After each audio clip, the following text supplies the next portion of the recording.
Ya, muchas gracias. Mi saludo a todos. Vamos a comenzar nuestra clase sobre la regulación en el Perú en el tema de energías renovables no convencionales. Tengo entendido que el grupo es multidisciplinario, así que podemos, en cualquier momento me hacen una introducción o una pregunta o comentario que tengan. Aquí estamos viendo la norma legal que fue aprobada en mayo del 2008, que es el decreto legislativo 1002.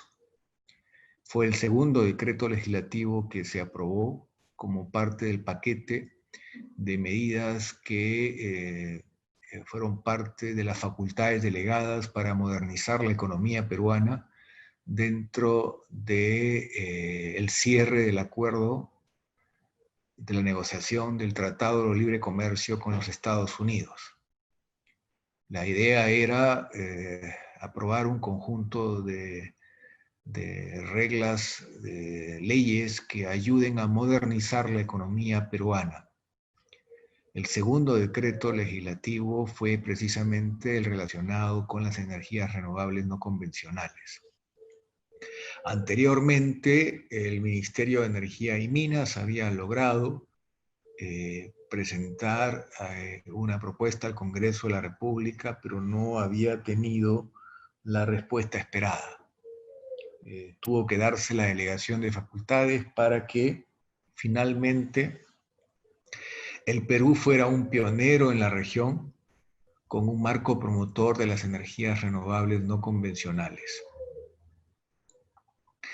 En el Perú, de acuerdo a esta ley, las energías renovables no convencionales son el sol, el viento, la biomasa, la geotermia y la energía mareomotriz. La hidroenergía, la hidroelectricidad, solamente puede usar los beneficios de este marco promotor en tanto el proyecto no sobrepase los 20 megavatios.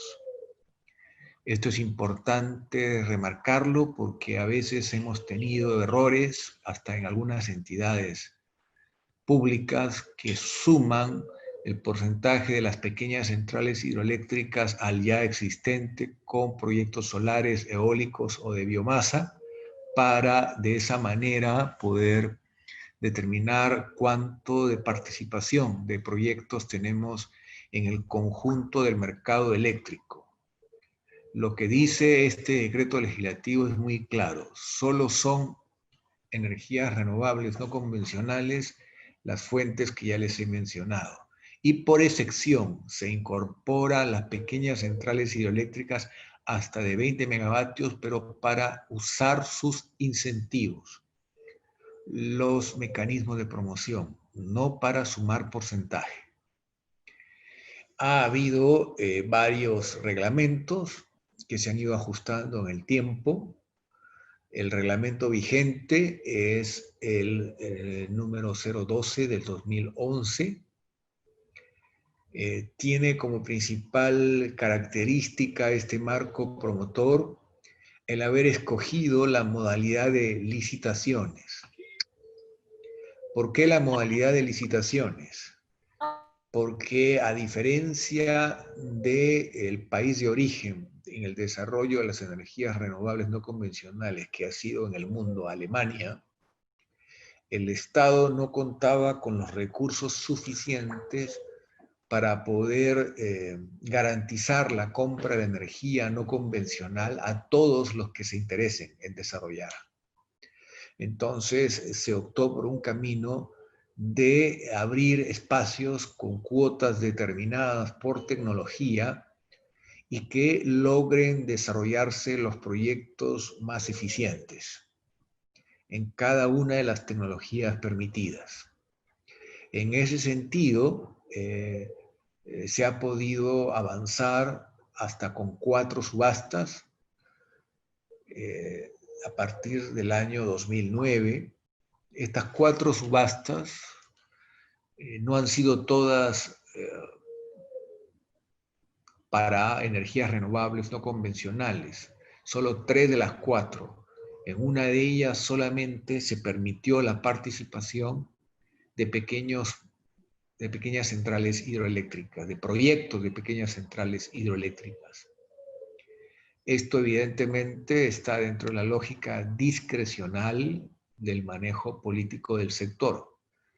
El determinar cuál tecnología va a tener mayor posibilidad de espacio de desarrollo y cuál menos.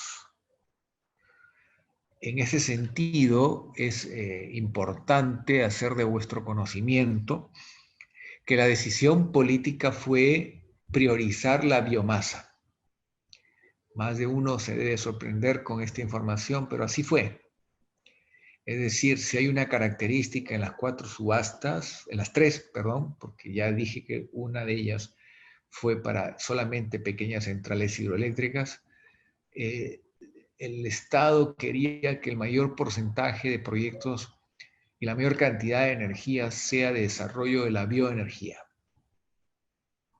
Lamentablemente, las limitaciones de un mercado agrícola que no tiene la fortaleza en competitividad, en productividad, no obstante concentrar el mayor campo de generación de empleo, llevó a que no se obtuviera la respuesta esperada. Es decir,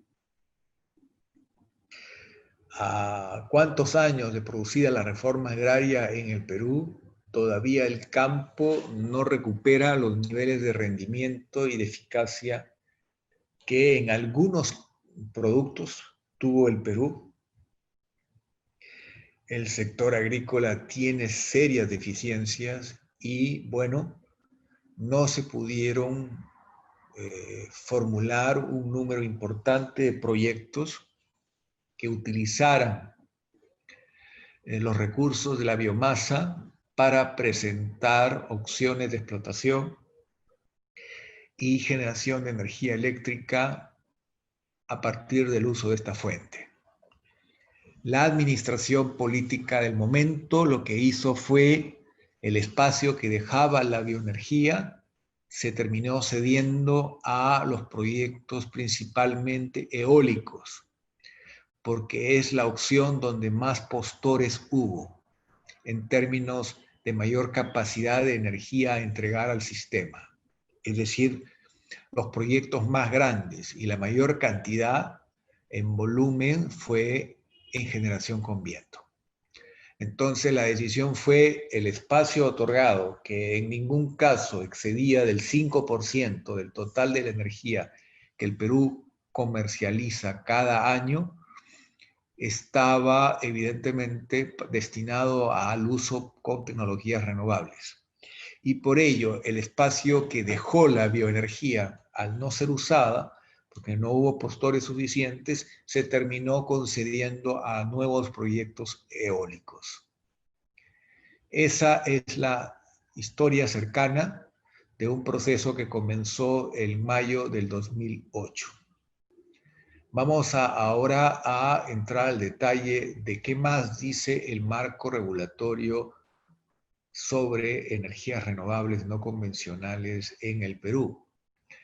Señala, por ejemplo, que cada 5 años el Ministerio de Energía y Minas debe definir el porcentaje objetivo en el que debe participar la electricidad generada a partir de energías renovables no convencionales o también llamadas RER. Es decir, el año 2013 el Perú debió ampliar el porcentaje, no lo hizo. Este se mantiene hasta el día de hoy en 5%. No obstante, el presidente de la República el año pasado en un evento grande y mundial que se hizo sobre energía solar en nuestro país, hizo el anuncio político de que el Perú iba a un 10% de participación de las energías renovables no convencionales. Lo cierto es que no se ha aprobado una norma específica que señale tal porcentaje. En términos legales, seguimos con el 5%. Y la pregunta que hay que hacerse es, en este momento, ¿qué porcentaje se está usando? Pues los datos verificados en el CODES, el Centro de Despacho de Electricidad, nos hablan de 4.8%. 4.8% quiere decir que prácticamente hemos llegado al 5% de participación del viento, del sol bajo la conocida tecnología fotovoltaica, de la biomasa, en tercer lugar. Y si sumamos las pequeñas centrales hidroeléctricas, evidentemente pasamos del 7% de participación de estas tecnologías en el mercado eléctrico peruano. Un hecho que sobresale es que los costos de los tipos de generación han ido bajando. Los costos que más han bajado en el mundo son los vinculados a la tecnología solar. Pero muy de cerca también ha habido una reducción de costos de la tecnología eólica.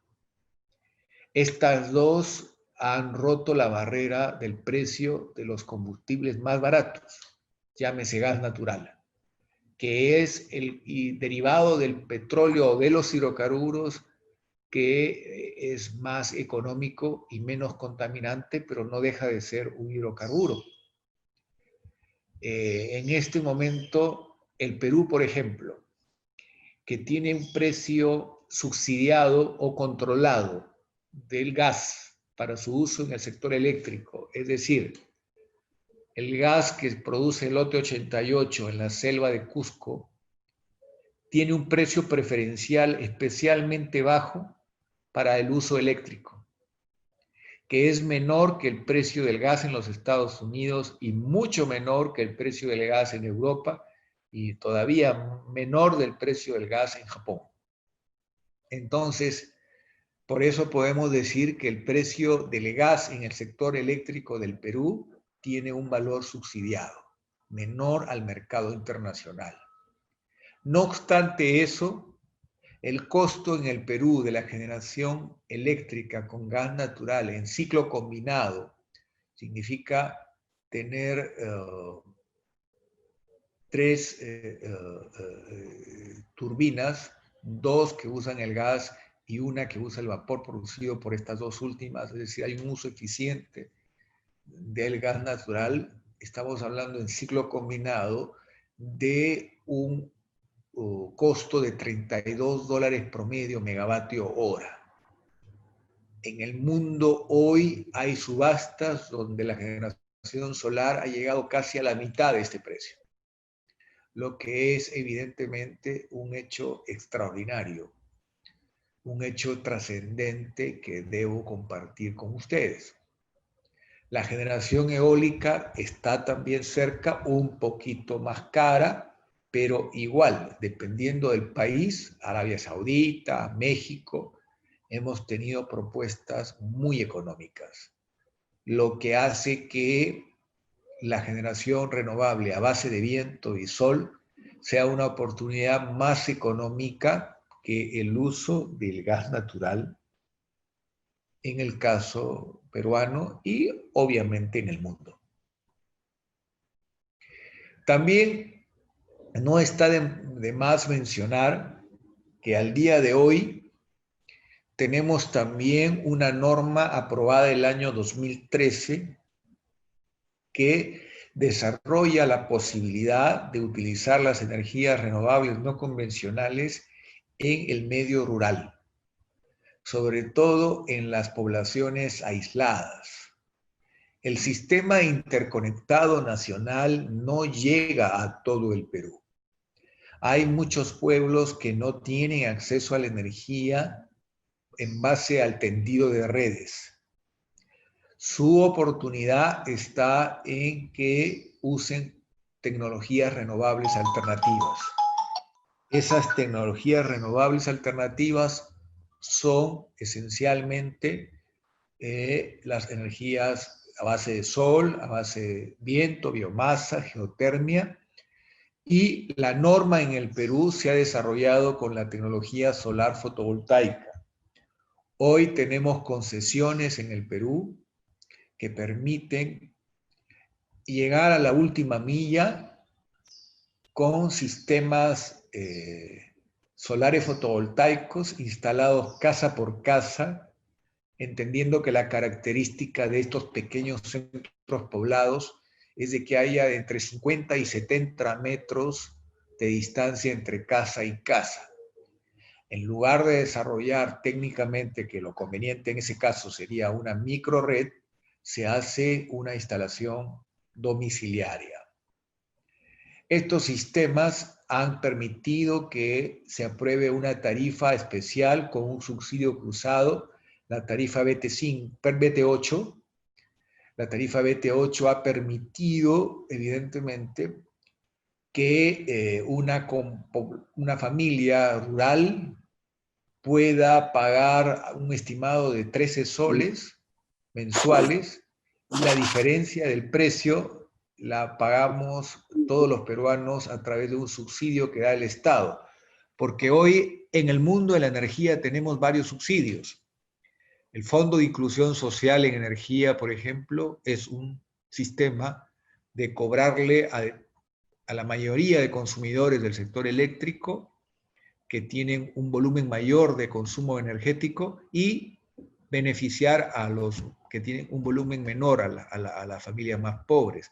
Pero también se está utilizando para cargos dentro del rubro de transmisión que tienen que ver con la reserva fría, que tienen que ver con precios garantizados a algunas hidroeléctricas que ganaron licitaciones en proinversión, que tiene que ver con el pago de la prima RER, cuando el valor spot está muy por debajo de la realidad y genera un valor artificial por un hecho que voy a comentar ahora en la clase. ¿Qué sucede? Tenemos una brecha importante entre el valor spot y la prima que sale del proceso de las licitaciones.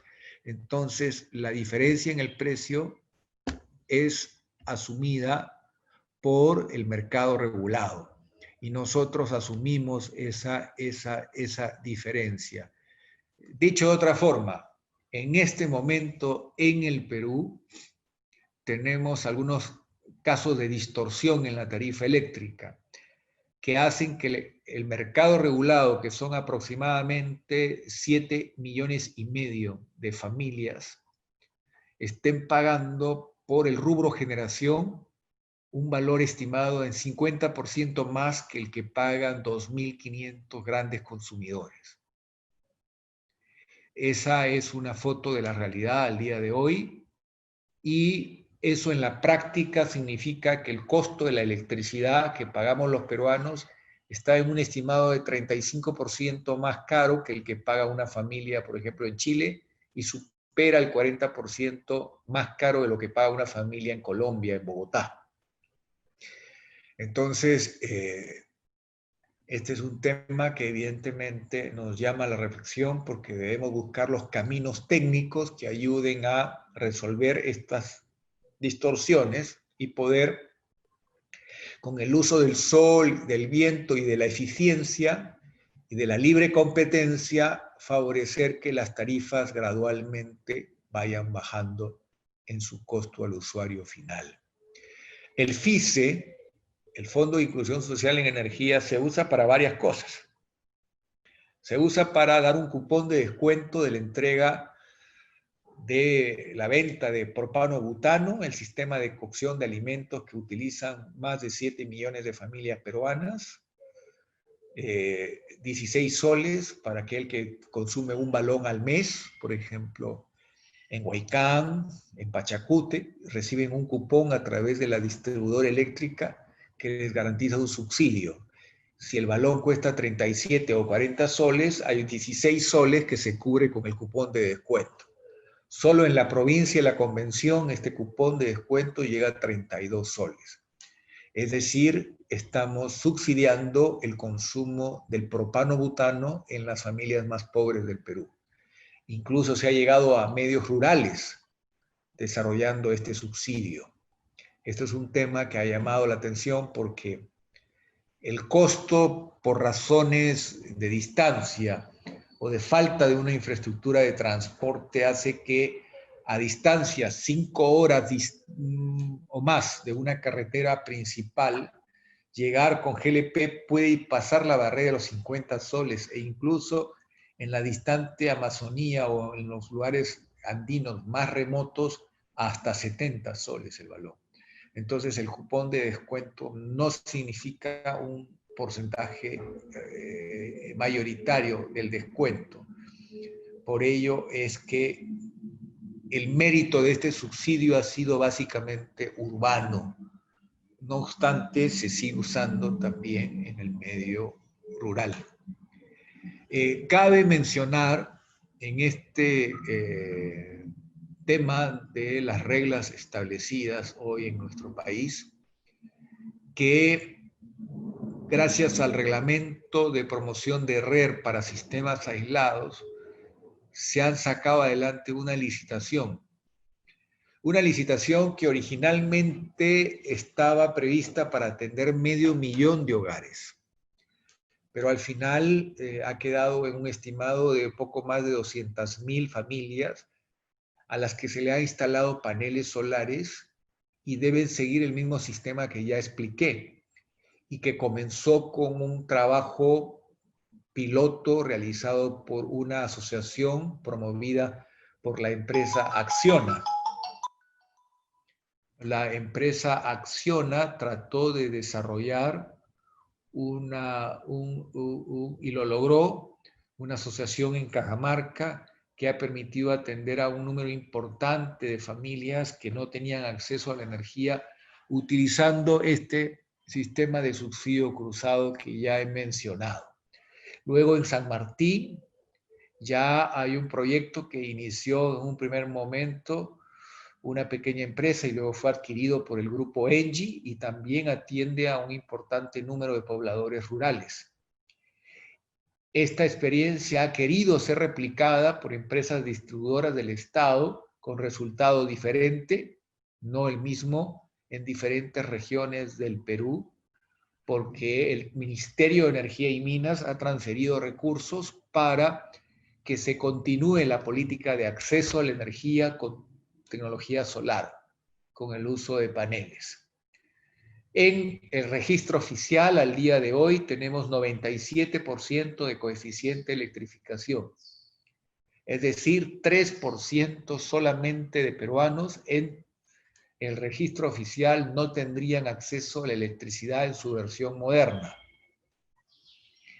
Pero hay estudios complementarios que nos permiten identificar que por lo menos 20 puntos de este 97% tienen problemas de calidad de suministro, porque no se ha invertido a tiempo los recursos necesarios para que las distribuidoras del Estado puedan construir líneas de subtransmisión y capacidad de recepción de los sistemas eléctricos rurales. Entonces, el nivel de interrupciones en estos centros poblados es de tal magnitud que algunos que tuvieron sistemas con paneles solares extrañan los sistemas porque es un número de interrupciones mucho mayor del que tenemos en capitales de regiones y aún mucho mayor del que tenemos en Lima, donde hemos logrado tener la mitad de interrupciones que el Perú sufría en las épocas en que estábamos azotados por la violencia y el terror, que se iba constantemente el servicio público de electricidad cuando estábamos estudiando o trabajando.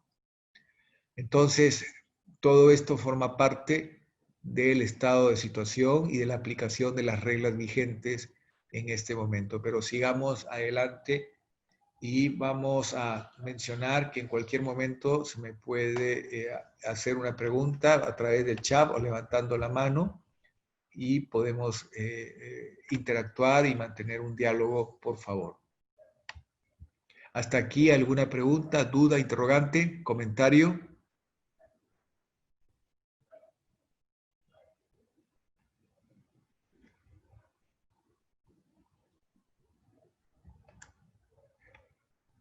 Sigamos. Este es un cuadro bien interesante porque lo que hace es mostrarnos cómo estamos en el mundo. Este es un índice de qué país es más atractivo para las energías renovables. Y sorprendentemente estamos hablando de que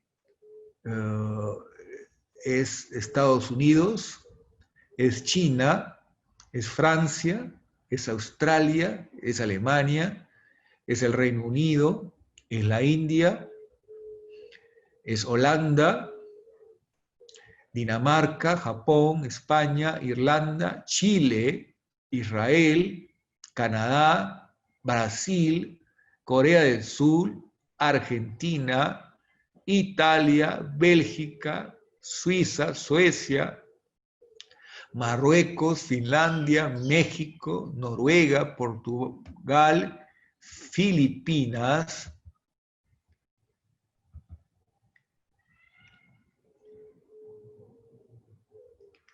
Muchos países y uno trata de encontrar al Perú. Y evidentemente el Perú ha perdido mucho espacio en la competitividad hacia este tipo de inversiones. Cuando se aprobó el decreto legislativo 1002, llegamos a estar en segundo puesto en América Latina. Pasamos luego al quinto y luego al noveno. Esta situación evidentemente no es la más conveniente, porque también los estudios muestran que este tipo de inversiones son las que menos rechazo tienen por parte de la población. A diferencia de un proyecto de la industria extractiva, como la minería o los hidrocarburos, en el campo de las energías renovables es donde menos dificultades hay con la llamada licencia social. Entonces, aquí habría un flujo de inversiones que al Estado peruano no le cuestan porque son a riesgo del inversionista privado. Claro, alguien me puede decir, pero si hay un pago garantizado a través de la subasta, sí, pero tanto se han abaratado los costos de esta tecnología que más de un experto señala que al día de hoy ya no es indispensable la licitación de largo plazo para desarrollar las energías renovables. Que en verdad la única medida que debe tener el Estado es cambiar la definición actual de potencia, que restringe la participación de la energía solar en el mercado libre, y que si no fuera por una decisión que ha sido apelada por una térmica gas de permitir que la generación a viento tenga alguna potencia reconocida, también la energía eólica no estaba permitida de vender energía al mercado libre. Quiere decir que solo podía ingresarse al mercado peruano a través de las subastas que convocaba el OSINERMIN por encargo del Ministerio de Energía y Minas. Si no hay convocatorias, subastas, no hay desarrollo y avance de estas tecnologías. El año pasado el OSINERMIN ha abierto el camino a la generación eólica y está pendiente de reconocerse, aunque sea reducido, un margen de potencia a la energía solar para que no haya esta barrera burocrática que impide el desarrollo de energía solar en el mercado eléctrico peruano. A esto se suma la ausencia de una medida que permita la entrega por bloque horario, que existe en la mayor parte de países, que es que se pueda permitir el despacho eléctrico en el día y en la noche, porque la generación solar fotovoltaica solo puede despachar en las horas del día, hasta las 6 de la tarde. Entonces, son temas reglamentarios que son indispensables para avanzar en el desarrollo de las energías renovables, como lo están haciendo muchos países hoy en el mundo. Y esto, evidentemente, es un tema que yo debo de compartir con ustedes, porque forma parte de la agenda pendiente dentro del marco de reglas de juego. Otro aspecto que es un hecho de la realidad, de la economía, es que hoy tenemos una sobreoferta. Quiere decir que hay más oferta que demanda en el mercado eléctrico. Y con la pandemia aún más, la economía se ha contraído y por lo tanto, de acuerdo a las proyecciones, deberá cruzarse la curva de la oferta con la demanda aproximadamente el año 2024 o 2025. Todo depende de qué tan hábiles seamos para reactivar la economía el próximo año. Ahora ya es un año prácticamente de resultados económicos que solo tienen comparación con lo ocurrido con el Perú en plena guerra del Pacífico. El desastre económico va amarrado a los impactos de la pandemia en nuestra economía. El arte está en no demorar la reactivación, pero hacerlo bien y que sea una oportunidad para corregir todo lo que veníamos arrastrando como defectos o carencias. Porque el problema de nuestro país no es la falta de recursos, sino es un problema de gestión, mayormente.